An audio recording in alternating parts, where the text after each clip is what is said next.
Hello guys, I hope you are doing well. तो हम अपनी वीडियो को काफ़ी शॉर्ट रखेंगे क्योंकि एग्ज़ाम काफ़ी पास आ चुके हैं सारे के सारे। तो इसको हम जो एग्ज़ाम की दृष्टि से जो भी इंपॉर्टेंट पॉइंट्स होंगे उन्हीं को डिस्कस करेंगे, ज़्यादा डीप डाइव नहीं करेंगे। और आप चाहें तो अपना टाइम बचाने के लिए 1.5x पे इस वीडियो को सुन सकते हैं, या बाकी जितनी भी वीडियोज़ हैं आप 1.5x या 2x जो भी आपको सही लगे उस हिसाब से आप सुन सकते हैं, ताकि आप अपना टाइम बचा सकें और रिवीजन पे ज़्यादा फोकस कर पाएँ। तो today we are discussing about Chandravansh. तो चंद्रवंश से आज हम शुरू करेंगे और इसी वीडियो में इसको ख़त्म भी कर देंगे। बद्रीदत्त पांडे जी के अनुसार इनकी जो टाइम पीरियड है वो 7 सेंचुरी एडी से 17 सेंचुरी एडी तक जाता है। एटकिंसन जी का भी लगभग लगभग यही मत था, उनका भी कुछ ओवरलैप होता है, थोड़ा बहुत ऊपर नीचे चलता है। इनके अनुसार जो स्टोरी शुरू होती है वो है आपका कत्यूरी वंश से। कत्यूरी वंश के जो लास्ट लेटर राजा थे उन ब्रह्मदेव, उनके द्वारा जो है अपनी पुत्री का विवाह सोमचंद नाम के एक व्यक्ति से किया गया, जो कि राजा माने जाते हैं अपने आप में कन्नौज वगैरह के। और जो डावरी में उनको चंपावत जो प्लेस है वो दे दी गई। इसके बाद जो सोमचंद जी हैं वो अपनी चंद वंश की स्थापना यहाँ पे करते हैं चंपावत वाले रीजन में। वो यहाँ पे एक किले का निर्माण करते हैं जिसको राजगुंगे का किला कहा जाता है। और उसके चारों ओर जो है आपका बाउंड्री के रूप में ये आपके 4 किले और बनाए जाते हैं। इनके अलग अलग जो है आपका सिक्योरिटी के लिए यहाँ पे नॉर्थ वाले में बोरा जाति, और वैन ईस्ट वाले में कारकी, साउथ वाले में तड़ागी, और जो वेस्ट वाला है उसमें चौधरी जाति के लोगों को या इन सैनिकों को नियुक्त किया जाता है। इन चारों को कंबाइन करके चाराल कहा जाता था। इनके द्वारा ही सोमचंद द्वारा ही पंचायती राज एडमिनिस्ट्रेशन शुरू किया गया कुमाऊं में, चंद्रवंश में। और जो इम्पोर्टेंट जो हायरकी में जो स्टेटस में ऊपर रैंक करते थे उन लोगों को यहाँ थोक के रूप में उन जातियों को थोक के रूप में 5 थोक के रूप में यहाँ पे स्थापित किया गया। इसमें भी जो इम्पोर्टेंट जातियाँ थी वो मेहरा और फर्तियाल, क्योंकि ये आपको लेटर जो है आपका चंद डायनेस्टी है उसमें भी आपको ये काफ़ी इंपॉर्टेंट रोल में देखने को नजर आएंगे, और ये इंपॉर्टेंट एडमिनिस्ट्रेटिव पोजीशन को हेल्प करते थे। इसके बाद ये क्योंकि खुद भी एक मांडलिक राजा थे, इस टाइम पे स्वतंत्र राजा थे नहीं, सब लोग डोटी को टैक्स वगैरह देते थे, तो ये एक सामंत राजा के रूप में थे। इनके द्वारा एक सोशल स्ट्रक्चर बनाया गया जिसमें ब्राह्मणों का वर्गीकरण क्षत्रिय और शूद्र के रूप में जो है सोसाइटी को बांटा गया। ब्राह्मणों का वर्गीकरण किया गया जिसमें चौथानी ब्राह्मण सबसे टॉप पे आते थे और खतीमन ब्राह्मण सबसे नीचे आते थे। चौथानी ब्राह्मण में जो आपका जोशी सिमल्टी वगैरह जो ये कास्ट आती थी, ताकि और ये जो है इंपॉर्टेंट जो जैसे बख्शी दीवान वगैरह की पोजीशन को होल्ड करते थे सॉरी। और उसके बाद छरिया ब्राह्मण, पंचविड़िया ब्राह्मण और खतीमन ब्राह्मण वगैरह ये रैंक करते थे हायरकी में। क्षत्रियों को अगेन राजपूतों को सबसे श्रेष्ठ और खसों को सबसे निम्न श्रेणी में रखा गया था। बाकी शूद्र में जो है पौरी 15 विश्व वर्ग था, जो जिसमें लगभग सारे ही लोग आ जाते थे फिर नीचे प्रजा वगैरह के। इनको ऐसा कैटेगरी बनाई गई थी। इनके टाइम पे एक युद्ध होता है दूनाकोट का युद्ध, जिसमें रावत किंग से युद्ध करते हैं और जीत भी जाते हैं। आगे चलें, इनके टाइम के बाद जो इंपॉर्टेंट राजा आते हैं वो आपका इंद्रचंद है, जो 758 एडी से और 787 एडी तक जाते हैं। इनके टाइम पे जो इंपॉर्टेंट जो इवेंट्स हुए उसमें इनके द्वारा रेशम का कारखाना स्थापित किया गया, और इनके टाइम पे एक प्रथा चलती थी पटरंग प्रथा, जिसमें कि झूठ बोलने की प्रथा थी, तो ये काफ़ी इंपॉर्टेंट है। उसके बाद आपका क्रोनोलॉजी एग्जैक्ट नहीं है, क्रोनोलॉजी डिस्टॉर्ट होती रहती है, इसीलिए इसके बाद जो अगले राजा हमें मिलते हैं वो है वीणाचंद। माना जाता है ये विलासी राजा थे, तो इनका जो टाइम पीरियड था 856 से 869 एडी का, ये विलासपूर्ण जीवन जिया। तो इसी चक्कर में इनके यहाँ खसों का आक्रमण हो गया। खस का आक्रमण हुआ तो उसके बाद जो आपका चंद डायनेस्टी जो है डिमोलिश हो गई। उसके बाद खस आते हैं, खस 200 साल लगभग यानी 869 से 1065 एडी तक यहाँ पे राज करते हैं। उसके बाद कई चल के एक वीरचंद नाम के राजा आते हैं जो क्रोनोलॉजी में आपके राजाओं से संबंध रखते होंगे। तो उनके द्वारा एक अपना सेनापति सोनखड़ायत नियुक्त किया जाता है, और इनके द्वारा जो सोपाल राजा है खसों का जो अंतिम जो शासक था उसके द्वारा उसके साथ युद्ध करके चंद डायनेस्टी को रीस्टेब्लिश किया जाता है। इसके बाद आगे चले तो एक इंपॉर्टेंट राजा आते हैं नानकी चंद, जिनका टाइम पीरियड की 1175 से 1195 एडी के बीच बताया जाता है।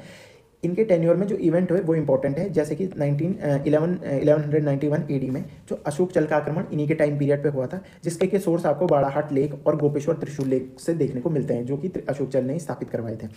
इसका अगला जो एक इम्पॉर्टेंट सोर्स आता है वो आता है आपका बोध गया में। इसका एक लेख मिलता है उसमें कि इसको हिमालयी राजा के रूप में जो है दर्शाया गया है। तो अगेन अशोक चल इंपॉर्टेंट राजा हो जाते हैं। त्रिलोकचंद उसके बाद जो अगले राजा आते हैं वो 1296 से 1303 एडी तक जाते हैं। ये खिलजी के कंटेम्प्रेरी माने जाते हैं। इनके भी टेरिटोरियल एक्सपेंशन की नीति थी, बिना युद्ध के ही जो भी जीत पाए इन्होंने थोड़ा बहुत टेरिटरी का एक्सपेंशन किया, जिसमें इन्होंने छकाता पर अधिकार किया, जो कि आपका चंपावत के नेबरहुड का ही स्टेट था, और इनके द्वारा भीमताल का किला बनाया गया। इसके बाद एक राजा आते हैं अभयचंद, इंपॉर्टेंट नहीं है पर इनके टाइम पीरियड का आपका जो है मोहम्मद बिन तुगलक कुमाऊं पर अटैक करते हैं। ये इतना ही इंपॉर्टेंट था। जो इंपॉर्टेंट राजा आते हैं उसके बाद है गरुड़ ज्ञानचंद। ये अभयचंद के पुत्र थे। तो 1374 से 1980 तक इनका टेन्योर जाता है। इनका सबसे लॉन्गेस्ट टेन्योर है चंद वंश में। कटेहर राजा अगेन इनका फिरोज शाह तुगलक कंटेम्प्रेरी था। तो इनका जो नेबरहुड जो स्टेट था कटेहर, उसके राजा थे खड़गू। तो इन पर जो पहली बार फिरोज शाह तुगलक के द्वारा अटैक किया जाता है तो ये कुछ ज़्यादा जीत नहीं पाते हैं और हार जाते हैं जो सैयद मोहम्मद फिरोज शाह तुगलक की ओर से युद्ध करने आते हैं। लेकिन जो सेकंड अटैक में कटेहर राजा खड़गू हार जाते हैं और वो कुमाऊं में शरण ले लेते हैं। इसका सोर्स आपको मिलता है तारीख फिरोज शाही में। ये पहले चंद शासक हैं जो दिल्ली दरबार गए और फिरोज शाह तुगलक से मिले।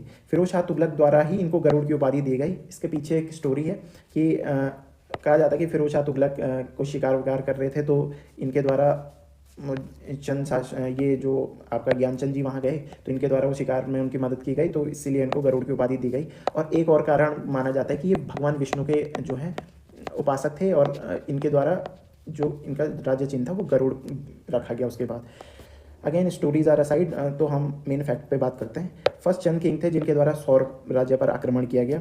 इनके टाइम पे जो इम्पोर्टेंट इनके सेनापति थे नीलू कठैत जी, जो कि आप माधो सिंह भंडारी से कंपेयर कर सकते हैं, उनके पैरेलल रख सकते हैं। जैसे गढ़वाल में माधो सिंह भंडारी हैं तो कुमाऊं में नीलू कठैत जी, ऐसे देशभक्त वगैरह थे। लेकिन इनको भी इन्हीं के द्वारा फांसी जो भी दी गई, इनके परिवार वगैरह को भी इनके द्वारा ज्ञानचंद जी द्वारा मरवा दिया गया। इसके बाद जो नेक्स्ट राजा आते हैं इंपॉर्टेंट, वो है उदयनचंद। उदयनचंद का ये है कि ये भी नीलू कठैत की जो है ट्रेजेडी में शामिल थे, इसीलिए ये थोड़ा धार्मिकता की ओर बढ़ गए क्योंकि ये थोड़ा सा खुद को गिल्टी महसूस करते थे।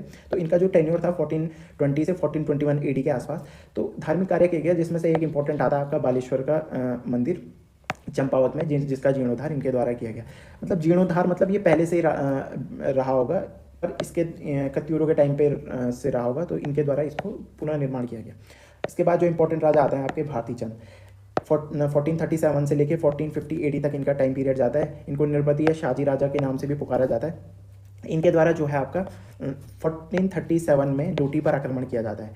ये आक्रमण लगभग 12 वर्षीय आक्रमण इसीलिए कहते हैं क्योंकि ये 12 ईयर तक लास्ट करता है। इसमें आपने देखे कि गंगोली हाट, सौर और डोटी 3 जगहों को ये जीत लेते हैं।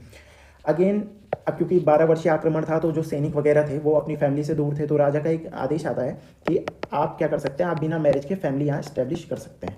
तो बिना मैरिज के फैमिली की गई। तो अब जो उसके बाद जो संतान वगैरह उत्पन्न हुई वो उस कास्ट को कहा गया नायक कास्ट। तो नायक कास्ट का उद्भव यही होता है जो आपका मॉडर्न हिस्ट्री में भी काफ़ी इंपॉर्टेंट रोल में आते हैं। जब बद्रीदत्त पांडे जी नायक सुधार आंदोलन वगैरह शुरू करते हैं, तो हम इसको वहाँ थोड़ा डिटेल से देख लेंगे। इसके बाद 1449 में जो है रत्नचंद जो है कटेर सेना की मदद लेते हैं और इसके बाद डोटी को आक्रमण करके जीत लेते हैं। और चंद राजवंश का पहला स्वतंत्र शासक कहा जाता है भारती चंद को। इससे पहले सारे सामंत राजक थे, यानी कि गढ़वाल में उनको मांडलिक कहते थे, और जो सेंटर की दृष्टि से देखें तो आप उनको सामंत राजा भी कह सकते हैं। रतनचंद के टाइम पे कुछ खास इवेंट हुए नहीं क्योंकि अब ये इतना बड़ा राज्य जीत चुके थे, डोटी वगैरह जो भी गंगोली हाट वगैरह। तो अब इस टाइम पे जो है टैक्स रेवेन्यू के लिए जो थोड़ा प्रॉब्लम होने लगी थी क्योंकि जो मेजरमेंट की जो प्रणाली थी वो काफ़ी डिफर करती थी। तो इनके द्वारा जो पहला भूमि बंदोबस्त किया गया और एक जो है कॉन्क्रीट जो है एक प्रणाली का जो स्थापित की गई जिससे कि ये टैक्स रेवेन्यू कलेक्ट करें। तो इनके टाइम पे एक ही इंपॉर्टेंट वो होता है कि फर्स्ट भूमि बंदोबस्त चंदवंश का। इससे पहले भी हुए होंगे पर नोटेड कहीं नहीं है, इनके प्रमाण नहीं मिलते, तो जिसका प्रमाण मिलता है हम उसको पहला मानेंगे। इनका भी टेन्योर जाता है 1450 से 1488 एडी तक। उसके बाद जो दूसरे राजा आते हैं वो कीर्तिचंद। बद्रीदत्त पांडे जी के अनुसार ये काफ़ी प्रतापी राजा हैं।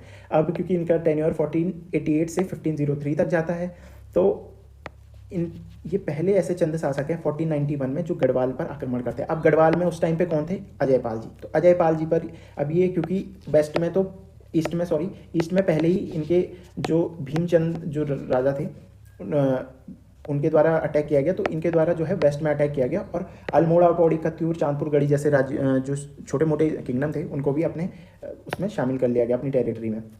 इसीलिए इनको प्रतापी राजा बद्रीदत्त पांडे जी ने कहा होगा। उसके बाद जो अगले राजा आते हैं माणिकचंद, जिनका टेन्योर जाता है 1533 से 1545 एडी तक। और इनके टाइम पे कुछ ज़्यादा इंपॉर्टेंट इवेंट्स नहीं हुए। एक अफगानी ट्रेडर था जो कि दिल्ली सल्तनत में था, जिसके द्वारा वहाँ के राजा को मारने की कोशिश की गई, तो वो यहाँ से भाग के, ख्वास खान का नाम था, तो कुमाऊं में शरण लेने आ गया। उसके बाद जो इंपॉर्टेंट राजा हैं भीष्मचंद, जिनका कि टाइम पीरियड जाता है 1555 से 1560 एडी के आसपास। ये थोड़ा वीक रूलर थे, ये धीरे धीरे इनकी जो है एफिशिएंसी कम होती गई। तो ये अपनी लेटर एज में जो है आपका राजा बनी। 1560 के आसपास इनके द्वारा एक प्लान बनाया गया कि अपनी जो कैपिटल है उसको सिक्योर करने के लिए इनके द्वारा कैपिटल को ट्रांसफ़र करने की जो है प्लान बना, जिसको कि खगमरा में इनको एस्टेब्लिश करना था। खगमरा थोड़ा सा बीच में पड़ता था, तो इसीलिए इनके द्वारा इसको अपनी कैपिटल बनाने का प्लान बनाया गया। लेकिन प्रॉब्लम ये थी कि वहाँ पहले से जो है खस राजा राज कर रहे थे, और इसीलिए उसका नाम पहले खसिया खाला भी था। लेकिन इनके द्वारा जो है वहाँ लैंड परचेज़ की गई, वहाँ अपनी कॉलोनी जो है इस्टेब्लिश की गई, यानी कि अपना जैसे आप देखते होंगे कि दिल्ली में पार्लियामेंट वाला इलाका है, तो ऐसी कुछ कॉलोनी वहाँ बनाई गई। लेकिन इससे पहले ये उसको ट्रांसफ़र कर पाते, इनको मार दिया गया। तो इनके द्वारा एक खगमरा कोट का किला भी बनाया गया, जो उन्होंने किला खुद के लिए बनाया होगा।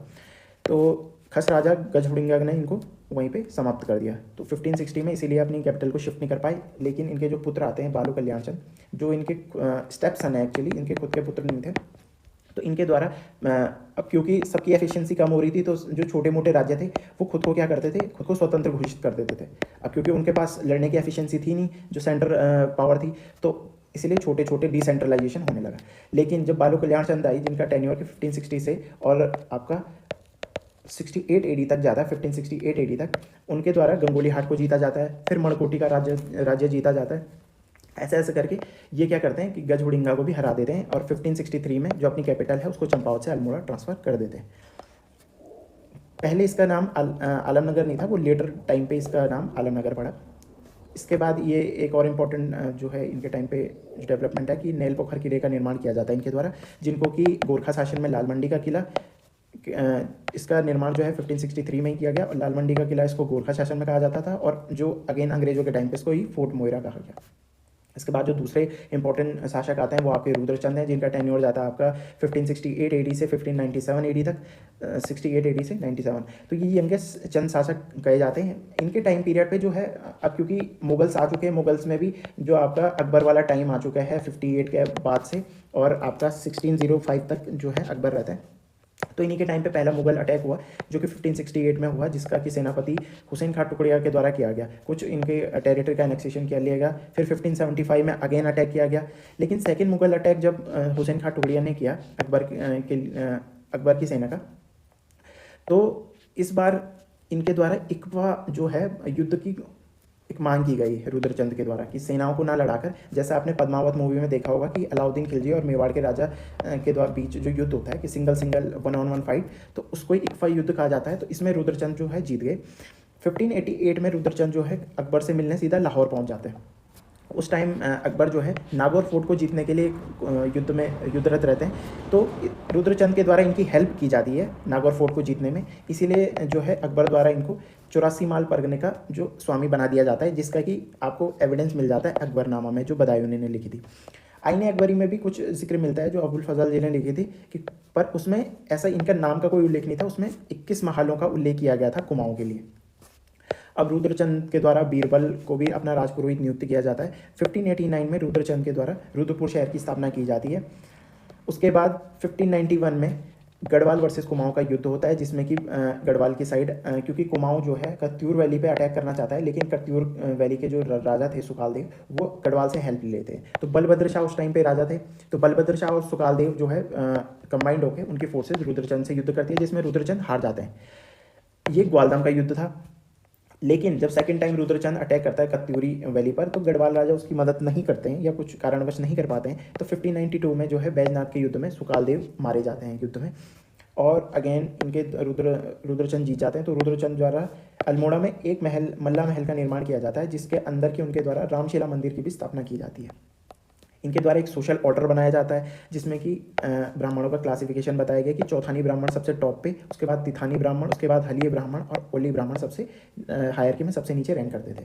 इनके द्वारा कुछ इंपॉर्टेंट लिटरेचर लिखे गए, जैसे त्रैवर्णिक धर्म निर्णय, शेन शास्त्र जो कि आर्मी के मैनेजमेंट पे था, और एक उषा रागोदय, ये कुछ बुक्स इनके द्वारा लिखी गई हैं।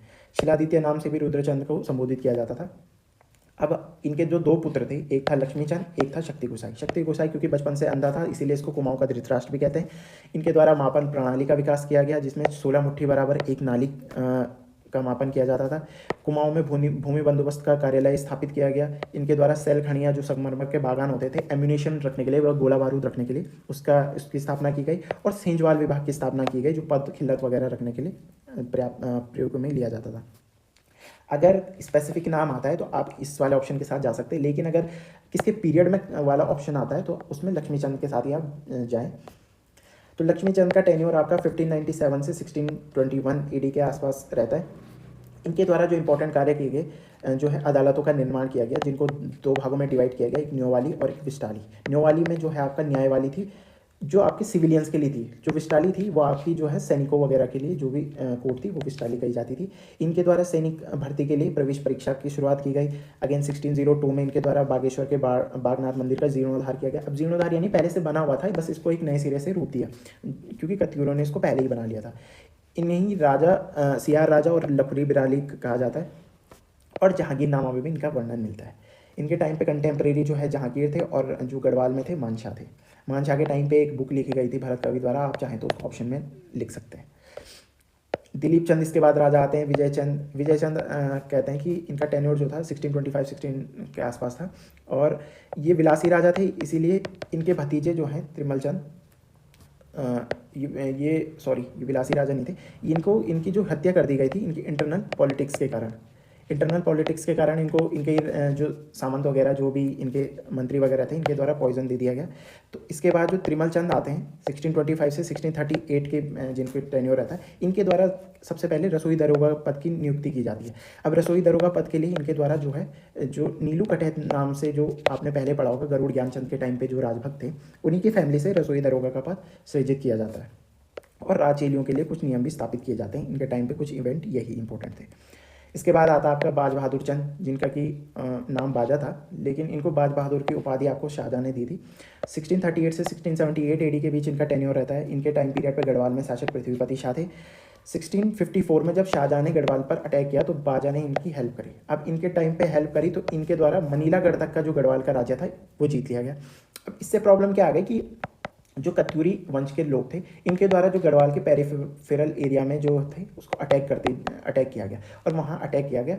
इससे एक इंपॉर्टेंट घटना सामने आती है कि जो धामसाई एक राजा था कत्यूरों का, उसके द्वारा भूप सिंह के साथ युद्ध किया गया। भूप सिंह के साथ युद्ध किया गया तो भूप सिंह, उसके पुत्र और जो उसके जो बेटी के पति थे उन सबकी हत्या हो गई इस युद्ध में, जिसको खैरीगढ़ी का युद्ध या कांडा युद्ध भी कहा जाता है। इनकी जो पुत्री थी वो काफ़ी इंपॉर्टेंट पर्सनैलिटी है, उनका नाम था तीलू रौतेली। ये आपने हर जगह नाम सुना होगा। काफ़ी मतलब वीर जो थी ये लेडी थी, काफ़ी छोटी उम्र में ही, मतलब पहले तो इनका जन्म देख लेते हैं। 8 अगस्त 1661 में इनका जो जन्म हुआ था। इनको तिलोत्तमा देवी के नाम से भी जाना जाता है। घुड़सवारी और स्वॉर्ड फाइटिंग में ये मास्टर थी और इस युद्ध में जो है इनके पिता, भाई, फियोंसे वगैरह सबकी डेथ हो जाती है। इसके बाद जो है ये क्या करती हैं कि अपने जो पिता की जो सेना थी उसका नेतृत्व करती हैं। इनके जो एडवाइज़र थे वो शिवदत्त पोखरियाल जी। कंपेनियन इनकी जो साथी थी जो युद्ध में इनका साथ देती थी, देवकी और बेलू इनकी जो सहेलियाँ थी, और अंकल रामू भंडारी भी इनके जो है युद्ध के सहायक थे।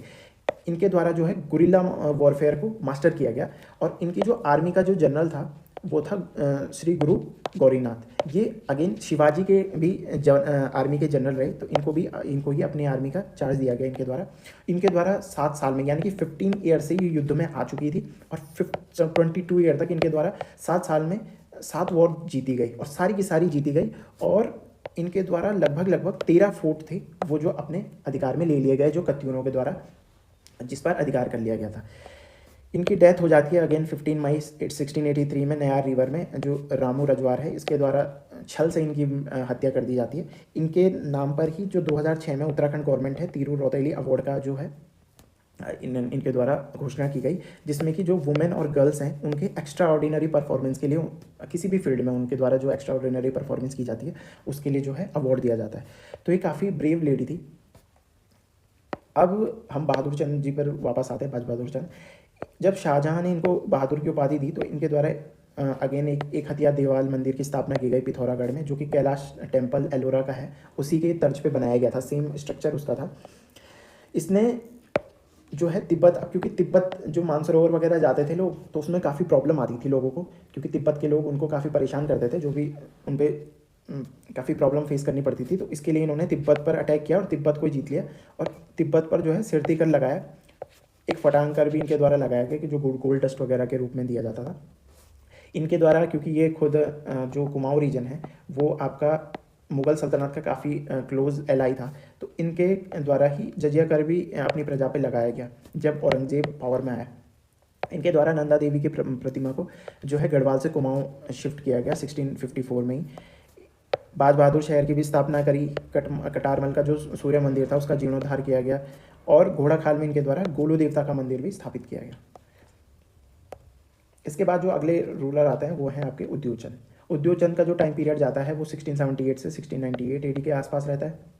इनके द्वारा डोटी पर आक्रमण किया गया और देवपाल को जो है हरा दिया गया। 2 बार इनके द्वारा अटैक किया गया, दोनों बार ये जीते, लेकिन कुछ टाइम बाद जो है ये डोटी से हार गए। ये पहले राजा हैं भारती चंद के बाद जिनके द्वारा डोटी पर आक्रमण किया गया। अब क्योंकि ये हार चुके थे तो ये युद्ध में इतनी बुरी तरीके से जो है पराजित हुए, तो इनके इसके बाद कहा जाता है कि ये तपस्वी राजा की श्रेणी में आ गए, तपस्वी हो गए, अहिंसावादी हो गए, धार्मिक राजा हो गए। तो इनके द्वारा कुछ इम्पोर्टेंट जो हैं चीज़ें बनाई गई, जो इंपॉर्टेंट साइट्स इनके द्वारा डेवलप की गई, जिसमें कि तल्ला महल अल्मोड़ा का इनके द्वारा बनाया गया, दसों का छज्जा जो है 1697 में इनके द्वारा बनाया गया, थल का बालेश्वर मंदिर इनके द्वारा बनाया गया, पार्वतीश्वर मंदिर अल्मोड़ा में इनके द्वारा, क्योंकि इनकी जो है पत्नी का नाम पार्वती था तो उनके नाम पर ही इनके द्वारा ये मंदिर बनाया गया। उद्योग चंद्रेश्वर मंदिर अल्मोड़ा में इनके द्वारा डेवलप किया गया। त्रिपुर सुंदरी नामक और रंग महल वगैरह ये आदि आदि इनके द्वारा डेवलप किए गए। इनके द्वारा ही लक्ष्य दीपावली का फेस्टिवल 1689 से कुमाऊँ में शुरू किया गया। अब हम दूसरे राजा की ओर चले तो ज्ञानचंद टू, पहला ज्ञानचंद कौन था? गरुड़ ज्ञानचंद। उसके बाद जो दूसरा ज्ञानचंद आता है वो आता है आपका 1698 से 1708 का इसका टेन्योर रहता है। इसके द्वारा गढ़वाल पर आक्रमण किया जाता है और 12 वर्षीय आक्रमण ये किया जाता है और 1699 में इसके द्वारा नंदा देवी की स्वर्ण प्रतिमा को गढ़वाल से कुमाऊँ शिफ्ट कर दिया जाता है।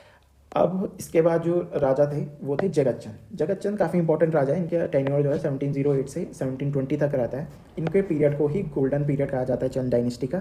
1709 में इनके द्वारा गढ़वाल पर अटैक किया गया और श्रीनगर को एनेक्स कर लिया गया। तो ये पहले ऐसे चंद राजा हैं जिनके द्वारा की गढ़वाल की जो राजधानी थी उसको एनेक्स कर लिया गया, उनको अपने आधिपत्य में ले लिया गया। और इनका जो जिक्र आता है वो 84 माल परगना या 9 लखिया भूमि के मालिक स्वामी के रूप में आता है। उसके बाद जो नेक्स्ट राजा आता है आपके देवीचंद 1720 से 1726 एडी तक का इनका टेन्योर जाता है। इनको कि मोहम्मद तुगलक कहा जाता है कुमाऊँ का। ये दाऊद खान जो है एक अफ़गानी जो सेनापति थे, दिल्ली में इनसे मुलाकात होती है और इनके द्वारा इनको सेनापति नियुक्त किया जाता है चंदवंश का। अगेन अनफॉर्चुनेटली मणिगेड़ा और पुरामल जैसे इनके मंत्रियों के जो छल के कारण इनको देवीचंद को मार दिया जाता है 1726 में और इनके द्वारा अपना एक डमी राजा यहाँ पे स्थापित किया जाता है जिसका नाम था अजीत चंद, जिसका कि टेन्योर 1726 से 1729 तक रहता है और इसको कुमाऊँ में गेड़ागर्दी का शासन कहा जाता है। इसके बाद जो राजा आते हैं कल्याण चंद फोर्थ 1729 से 47 तक इनका टेन्योर रहता है। इनके द्वारा जो है अब शिवदेव जोशी जी को अपना दीवान नियुक्त किया जाता है। इनके द्वारा चौमहला महल का स्थापना की जाती है। इस टाइम पीरियड पर जो गढ़वाल में प्रदीप शाह राजा थे और मोहम्मद शाह रंगीला जो है आपका सल्तनत वो क्या कहते हैं इसको मुग़ल सल्तनत में राजा थे। इस टाइम पर जो रोहिलखंड वाला इलाका था यहाँ पर अलीवर्दी खां राजा था। अब अलीवर्दी खां क्योंकि कल्याण चंद जो हैं वो दिल्ली जाते हैं मोहम्मद शाह रंगीला से मिलने के लिए, क्योंकि अलीवर्दी खां इन पर अटैक कर देते हैं तो इनसे मदद मांगने के लिए जाते हैं।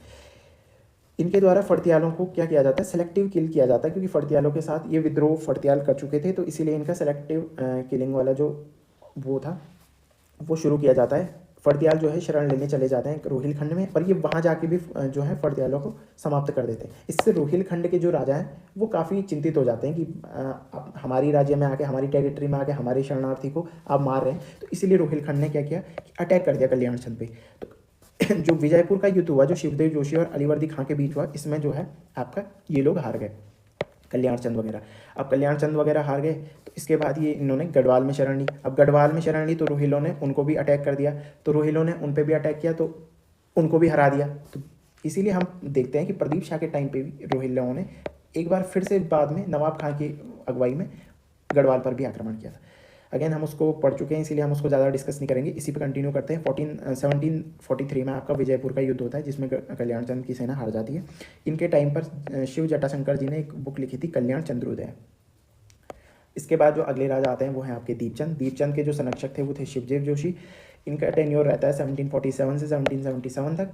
अब क्योंकि शिवदेव जोशी के पुत्र जो हैं हर्षदेव जोशी, इनके जो रिलेशन रहते हैं आपके अफगानी रूलर के साथ वो काफ़ी अच्छे रहते हैं, इसीलिए जो 1761 में पानीपत की थर्ड बैटल होती है उसमें दीपचंद की सेना प्रतिभाग करती है, वो भी हरिराम जोशी जी के नेतृत्व में। ये ओनली शासक हैं जिनके जो कि पानीपत के युद्ध में जो है प्रतिभाग करते हैं। दीपचंद के जो नेक्स्ट दीवान बनते हैं वो है आपका हर्षदेव जोशी। अब इनके द्वारा जो है मोहम्मद सिंह रौतेला को अपना बख्शी नियुक्त किया जाता है, लेकिन मोहम्मद सिंह रौतेला जो है आपका रिवोल्ट कर लेते हैं और इनको प्रिजन में डाल देते हैं दीपचंद और हर्षदेव जोशी को, और खुद राजा के रूप में यहाँ पे स्थापित कर लेते हैं खुद को। तो अगले राजा हमारे आते हैं मोहनचंद, जिनका टेन्योर की 1777 से 1779 तक एडी तक जाता है। अब इनके टाइम पीरियड पे जो है हर्षदेव जोशी क्या करते हैं कि मदद मांगते हैं ललित शाह से। इस टाइम पे ललित शाह जो है आपके गढ़वाल के राजा बन जाते हैं। तो 1779 में जो है इनके इनविटेशन पर ललित शाह बगवाली पोखर के युद्ध में मोहनचंद को हरा देते हैं और अपने छोटे पुत्र प्रद्युम्न शाह को यहाँ का रूलर नियुक्त कर देते हैं। लेकिन जब हमने हिस्ट्री में पढ़ा था कि ललित शाह वापस जाते हुए इनकी डेथ हो जाती है मलेरिया के कारण, तो इनके जो पुत्र हैं जैकेट शाह वो वहाँ राजा बन जाते हैं। तो एक टाइम पर एक ही राजा के दो पुत्र अलग अलग जगहों पे क्या कर रहे थे, इस टाइम पे रूल कर रहे थे। इसके बाद जो अगला राजा आता है, अब प्रद्युम्न शाह यहाँ आके चंद की उपाधि धारण करते हैं, तो प्रद्युम्न चंद नाम से ये यहाँ राज्य करते हैं, जिनका कि टेन्योर 1779 से 86 तक इनका टेन्योर जाता है। बीच में 1783 के आसपास ये क्या करते हैं, गढ़वाल पर आक्रमण करते हैं और और जो जोशी हैं हर्षदेव जोशी, इनके द्वारा यहाँ लूटपाट की जाती है श्रीनगर वाले इलाके इसकी राजधानी में, तो इसी को जोशियाणा कांड कहते हैं, जो प्रद्युम्न चंद या आपका हर्षदेव जोशी के टाइम पे हुआ था। 1786 में जो है जैकेट शाह, हमने पढ़ा था कि रघुनाथ घाट मंदिर में जाके अपने प्राण त्याग देते हैं, तो उसके बाद ही वापस जाते हैं प्रद्युम्न चंद और यहाँ अपना राज्य संभाल लेते हैं गढ़वाल वाला। तो हर्षदेव भी गढ़वाल चले जाते हैं। अब मोहनचंद फिर वापस आ जाता है। मोहनचंद जो है फिर राज्य करता है 1786 से 1788 तक। 1788 में हर्षदेव जोशी की आर्मी, अब क्योंकि हर्षदेव जोशी कहते हैं प्रद्युम्न शाह को कि आप अटैक कीजिए और हम इस पर राज्य कर लेते हैं, इसको अपने अंदर समाहित कर लेते हैं, लेकिन वो मानते नहीं, इसीलिए हर्षदेव जोशी आर्मी उनसे ले लेते हैं और खुद अटैक करके मोहनचंद को हरा देते हैं और अपना एक डमी राजा जो कि शिवचंद है उसको यहाँ पे स्थापित कर देते हैं। 1788 में ये रूल करता है। इसको कि मिट्टी का महादेव या हर्षदेव की कठपुतली नाम से भी जाना जाता है, और इसको जो है लाल सिंह और महेंद्र सिंह क्योंकि इसी के फैमिली से थे, तो जो महेंद्र चंद है वो लाल सिंह की मदद से इसको हरा देते हैं युद्ध में। अब अगेन हर्षदेव क्योंकि गढ़वाल में थे, तो महेंद्र चंद फिर से जो अगला शासक बनता है वो है महेंद्र चंद, जो 1788 से जाता है आपका 1790 तक, लास्ट रूलर है। इसके बाद जो है हर्षदेव अटैक करता है इस पर अपना राज्य वापस लेने के लिए। 1788 से 1789 में 2 बार अटैक करता है पर हार जाता है। अब क्या करता है, हर्षदेव की मदद प्रद्युम्न शाह नहीं करते हैं, तो ये क्या करता है कि हर्षदेव इनवाइट करता है गोरखास को, गोरखा रूलर रण बहादुर शाह थे उस टाइम पे, तो उनको इनवाइट करता है और हवाला बाग के युद्ध में 1790 में महेंद्र चंद को ये हरा देते हैं और यहाँ से जो होता है कुमाऊँ पर आपका गोरखा शासन की स्थापना हो जाती है। हर्षदेव की मदद से ये कहते हैं कि चलो भाई गढ़वाल पे भी आक्रमण करते हैं, लेकिन गढ़वाल आक्रमण से हार तो जाता है, लेकिन टैक्स पे करके वो खुद को फ्री रखता है फिलहाल के लिए। हर्षदेव जोशी अब क्योंकि प्रद्युम्न शाह के साथ उसके रिलेशन ख़राब हो चुके हैं, तो हर्षदेव जोशी जो है ये भी अपना एक छोटा सा एरिया इनको दिया जाता है और ये यहीं राज करते हैं। इसके बाद इनके कुछ एडमिनिस्ट्रेशन देख लेंगे, इनका स्ट्रक्चर कैसा था। तो सबसे बड़ी यूनिट होती थी राज्य, उसके बाद मंडल, उसके बाद परगना, उससे छोटा जो गरखा या पट्टी कहते थे, उससे सबसे छोटी इकाई गांव। राज्य का जो सबसे बड़ा वो होता था अधिकारी राजा था। मंडल अगेन 2 भागों में डिवाइड थे, एक है वृहद मंडल, एक है अधीनस्थ मंडल। वृहद मंडल के या तो राजा खुद करता था या राजकुमार उसका होता था, इसका सबसे बड़ा अधिकारी। अधीनस्थ जो मंडल थे उसमें जो है सामंत राजा या राजा स्वयं, ठक्कुर या रजबार, ये लोग जो है राज करते थे। परगने का जो सबसे बड़ा अधिकारी, परगना अगेन 2 भागों में डिवाइड था, सैनिक शासित और नागरिक शासित। तो एक में जो सैनिक था उसमें बख्शी जो सेनापति था वो सबसे बड़ा अधिकारी, वो इस पर राज करता था, और जो सीकेदार है वो नागरिक शासित परगने पर उसका सबसे बड़ा अधिकारी था। गरखा या पट्टी का सबसे बड़ा अधिकारी अगेन नेगी। और गाँव में जो हायर की चलती थी उसमें सबसे बड़ा जो है सयाना या बूढ़ा, जो कि न्यायाधीश के रूप में वहाँ कार्य करते थे। उसके नीचे आते थे प्रधान या प्रधान, जो कि टैक्स का हिसाब देते थे बूढ़े को। उसके नीचे आता था कमीर, जो कि टैक्स का कलेक्शन करता था गांव से। उसके बाद जो कोठाल था वो कर का लेखा जोखा रखता था। और अगेन ये देता था हिसाब किसको, प्रधान को या जो बूढ़ा है उसको, और प्रहरी जो था वो चौकीदार होता था गांव का। तो ये कुछ स्ट्रक्चर है आपका एडमिनिस्ट्रेशन का। इसके बाद हम इकोनॉमी और लैंड रेवेन्यू के बारे में देख लेते हैं। तो इनके द्वारा कुछ लैंड ग्रांट दिए जाते थे, जैसे कि रौद भूमि दी जाती थी। आपके जो सैनिक होते थे उनकी बहादुरी के लिए उनको रौद भूमि दी जाती थी। जो गूंठ भूमि है वो आपको धार्मिक कार्यों के लिए दान में दी जाती थी। उसके बाद एक खाई कर होता था जो नगद या अनाज के रूप में दिया जाता था। एक सिरतान होता था जो नगद के रूप में दिया जाता था। कैनी जो वर्ड है वो भूदास के लिए इस्तेमाल किया जाता था। और जो मालगुजारी था वो प्रधान के द्वारा जो है आपका वसूल किया जाता था गांव वालों से। इसमें जो आपका लैंड की जो मापन प्रणाली है उसमें सबसे छोटी इकाई आपका नाली हो गया। उसके बाद जूला हो गया जो 10 क्विंटल जिसमें अनाज होता था उस भूमि को जूला कहते थे। अधाली जिसमें 15 किलो के लगभग होता था, और मसा जिसमें 1.95 किलो के लगभग जो भी अनाज होता था उसमें आपका भूमि की पैमाइश की इकाइयाँ थी। हर्षदेव जोशी को कुमाऊं का किंग मेकर भी कहा जाता है, या राहुल संकृत्यान इनको विभीषण भी कहते हैं। इनके कुछ टैक्स थे। इनके मोर और लेस टैक्स जो भी हैं इनके टैक्सेस आपके गढ़वाल के राजाओं के तरह ही थे। कुछ इंपॉर्टेंट टैक्स जैसे कि सिरती कर जो कि आपका नगद कर होता था वो लिया जाता था व्यापारियों से। जो आपका रखिया कर था वो जनेऊ संस्कार या रक्षाबंधन के टाइम पे लिया जाता था। मांगा कर जो आपात युद्धकालीन स्थिति में।